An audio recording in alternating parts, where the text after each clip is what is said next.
What's going on, you guys? We're back out here in the garage working on Project Lightning Bug. I buttoned up the rear suspension, didn't record any of it, kind of had a moment of just turning wrenches, jamming to music, and forgot to turn on the camera. So, that being said, I'm going to show you this new product from Brian Johnson. Well, it's not really new, it's something he's done a little while for some of these Mazda Proteges. It's replacing your keyed ignition for a chipped push-button start like a modern car. So let me get in here and show you guys what we're going to do. So, you've got your proximity switch, your push button start, your brain for the system, the harness Brian makes, and so that way it works. And this is to attach it to your brake switch.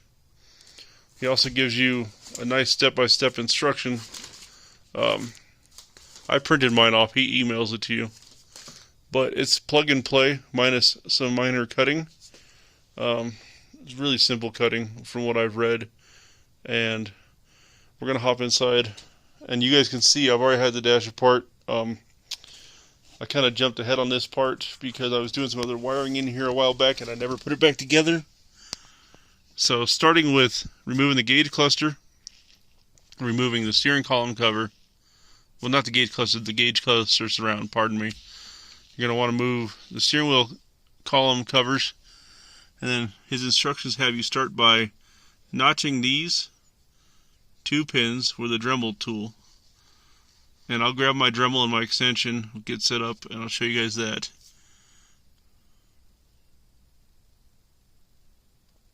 And actually, I misspoke. Before we cut those 2 heads, so we can get them with a flat head, we need to make sure our battery's disconnected, and then we're going to unplug the electrical from the column first. So let's go and get with that. Disconnect this, and then get that harness out of the way. And I've already got my airbag stuff disconnected just because we aren't running any of it. So then you disconnect this harness here. And let me see. I don't even know if that one has to be disconnected, honestly, y'all. I disconnected the wrong one. It's this clip right here. But so we get a better view of it for you guys. Right there. That clip right there is going to have to come out. So, this one can stay connected. My apologies. I know Brian's going to watch this and laugh at me. So, we'll disconnect that ignition wiring right there from in front of my finger. And then we'll get to cutting. So, see? Disconnected down here. I just used a little flathead and pushed it out. Now, like I was saying in the beginning, we'll cut these 2 heads.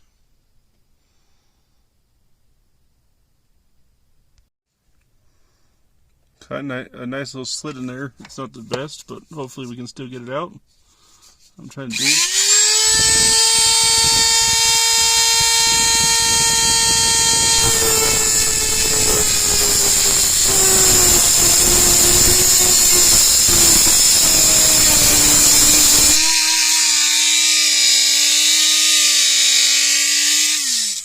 So, alright, now we're going to try grabbing that with a flathead.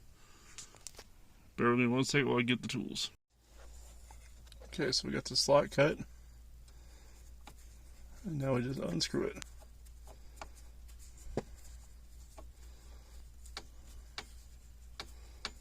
Now mine aren't exactly straight, but it works. Good thing is you can still put this back together with new screws later on. Now we'll go to this side. Second screw almost out.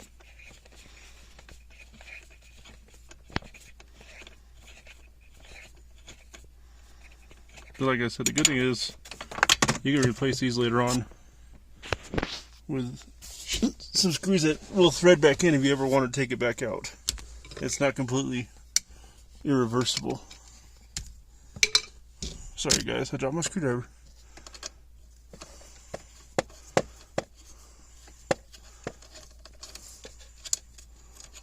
So now our ignition switch is out.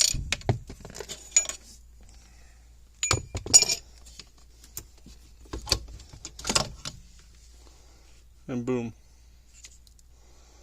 still intact. You can still put it back together. Just save all your pieces if you choose to. Now we have all this stuff taken out. And yes, I do have a quick release in here, so it does make working it easier. After you get that out, you're going to want to remove your kick panel so you have access to the fuse block, because you are going to have to put a wire in the fuse block and you have to run it through the column.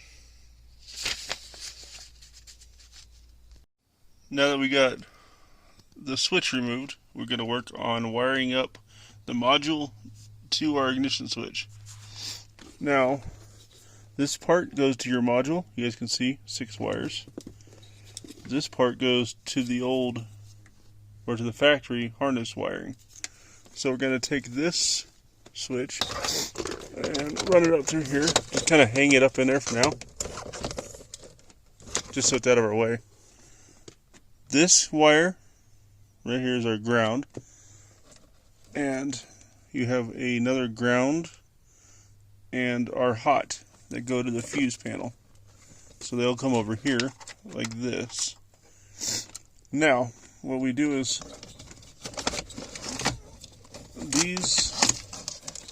this part is just plug and play like that. We'll have to secure the relay, and then we'll go get our module. Sorry guys if I wasn't on that. So these two connect like this. Factory plug and play. This is for our module, which is this little box right here. See, 6 prongs. Let me get in here 1 second. I'm going to take this and kind of just plug and play like that. Sorry guys. So there's our module plugged in. Now this gets secured under the dash over here. We'll make that look all pretty, but I'm just kind of showing you guys. And then something else you want to watch for is clearance with your release for your steering column. So we'll tuck all that in and make it look pretty. Alright. Now, the module can be left hanging out like this until you finish up the rest of your install, because we still have to put the push button start on our column and then wire it in. So here is the push button start. Sorry guys. It's got 4 metal tabs that'll hold it in place. I'm going to feed the wires through here and then tab it. Bend the tabs flat. Let's see if I can do this one-handed and give you all a decent view. Sorry. Seems like I do a lot of apologizing because I can't get the shots right while trying to do this one-handed.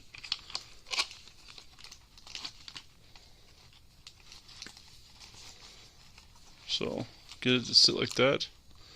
And let me sit this down real quick and get this situated how I want it, and then I'll show you guys. Button is installed, and we'll come over here and spin this around. You guys can just see it's got 4 little tabs that hold it in place, and this will plug into your module. So this will go in here, and I don't know if I'm following Brian's steps exactly, but this is where we're at. So this will plug into your module up in here. Alright, so I pulled the box back out just because I couldn't figure out what I was doing wrong.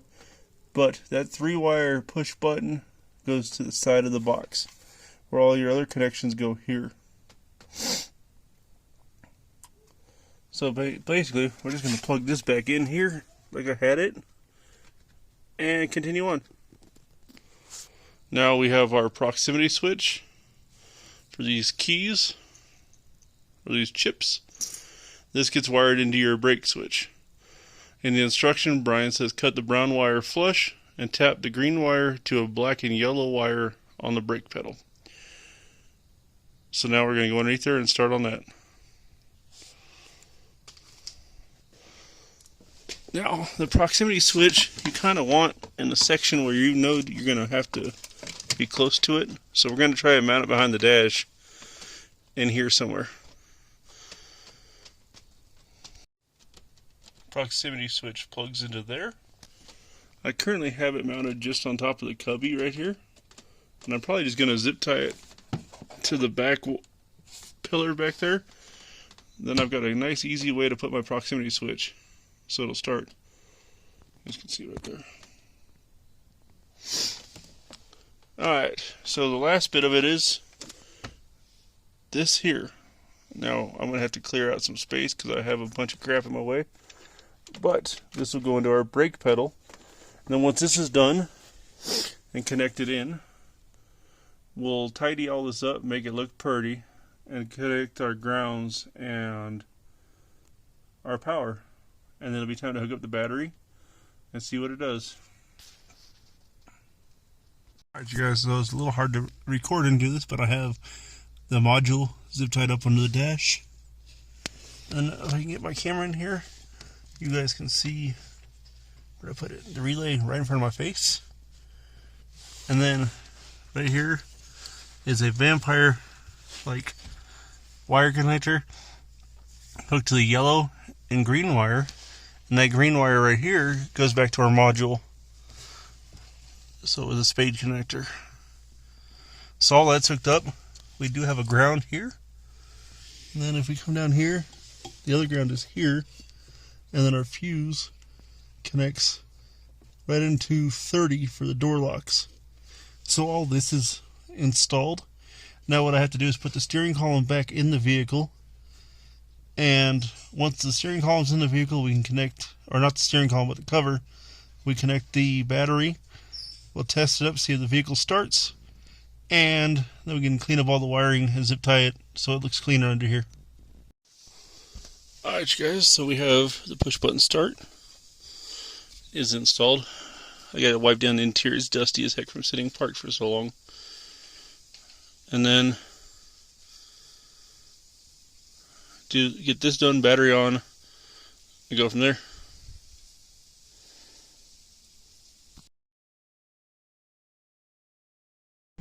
Well you guys, as you can tell, I am not trying to test start that Mazda right now. Project Lightning bug.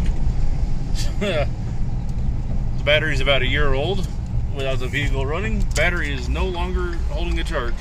So we're off to our local O'Reilly to go get a replacement battery.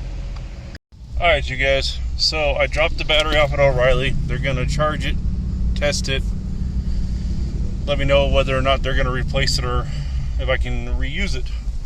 I really need to get a battery charger. It would make my life so much easier. But we'll pick this video up as soon as I get that battery back and we figure out what's going on with that, and we'll be able to test the starting system, and then a few of the tweaks, and Lightning Bug will be on the road. Well, we're back from O'Reilly's with our battery charged and installed, so we're going to get in here and see if this thing starts. Hopefully I did it all properly. Sorry you guys are staring at my feet, but Brian did say if you want to, there's a 15 amp fuse in the kit to bypass the clutch. Okay.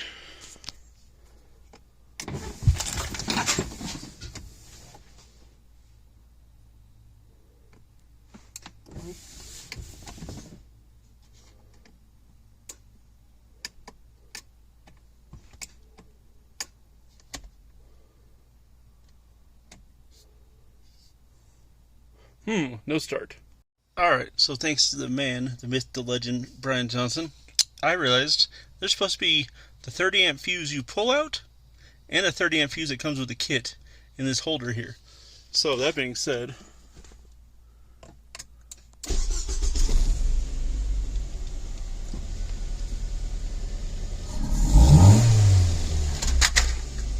we're running. Alright, I do have to go underneath the dash. I took apart the vampire clip on the brake wiring. I'm going to just solder it. I like that better. We'll figure that out for another reason. I don't know what's going on with it. But hey, it's been disconnected for a while. It could just need to run through its paces. That's the install of the push button start. And then to shut it off,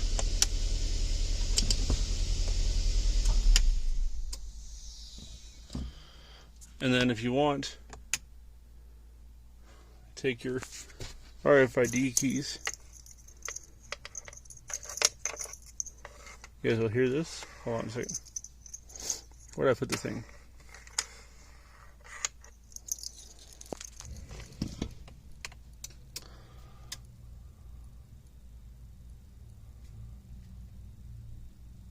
Now we have power. It won't start because I didn't bypass the clutch. But, so the magic is take these keys and run them in there. And that's how you also disarm the system. Alright you guys, so I got that push button started. Brakes went to the floor, so we got to troubleshoot the brakes next. Look like possible master cylinder or brake booster from what I can see so far. But that's another video for another time, so thank you for watching. God bless.